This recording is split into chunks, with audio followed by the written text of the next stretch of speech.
I went from about here to here, and from about here to here.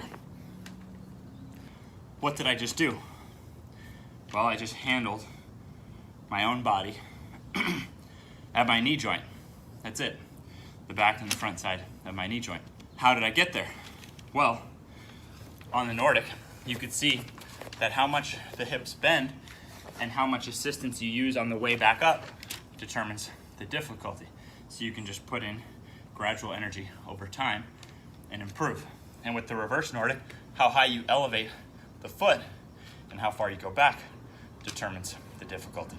When do I do this? Neither of these drills are in zero. Zero is done 3 times a week and you don't need any equipment. And the idea is to rebuild the ankles, knees, and hips, rebuild from the ground up with mobility, prepping us for this. So when do I do this? Now I'm doing advanced zero, which I plan to do for about 1 year. Advanced zero has 2 leg days rather than 3. Monday is a weighted leg day. Thursday is a body weight leg day. So because these are knee bulletproofers, at the end of working my way from the ground up, these are steps 7 and 8, 3 sets of 5 on my Thursday body weight leg day. And for good measure, to be extra safe, that Nordic I still alternate weeks. So in the app, even for me, it tells me that half the weeks I go down, I stay as straight as I can, and I push back up. And only every other week do I levitate and pull back up. But you see, even the levitating could be done right here. So anyone can actually, roughly anyone can get into these. And by prepping with zero, we've seen that everyone can get into these. That's it. It's that simple.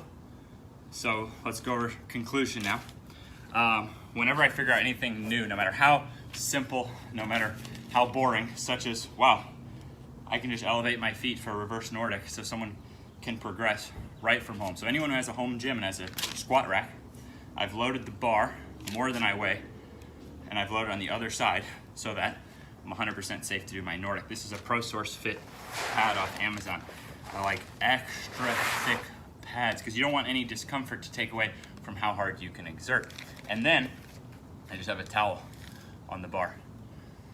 So pretty cool that to get world-class knee bulletproofing, I don't even have to buy anything different than I had when I was 16 years old and saved up mowing lawns for a squat rack in my garage. And anyone who goes to a gym, even if you go to one of those like Anytime Fitness gyms that doesn't have a free weight squat rack, that's even easier because you can use the Smith machine and it's so easy to set up and rack the weights on there more than you weigh. So that's the first part of the conclusion, is just that it's so easy to get into this and work on it.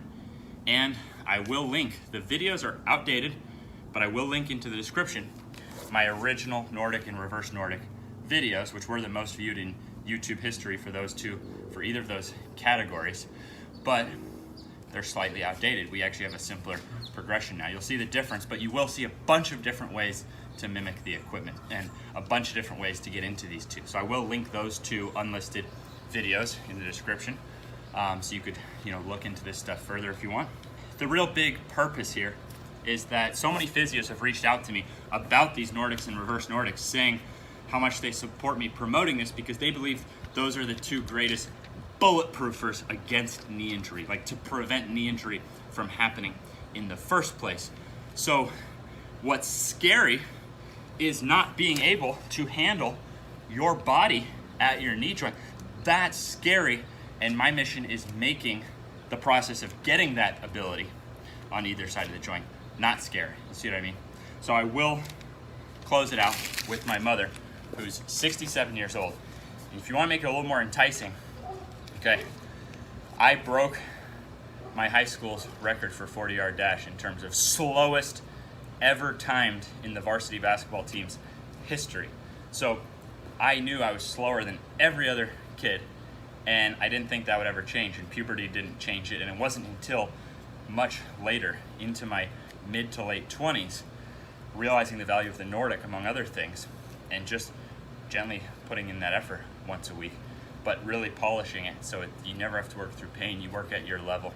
And now speed has become a weapon for me when I play my sport.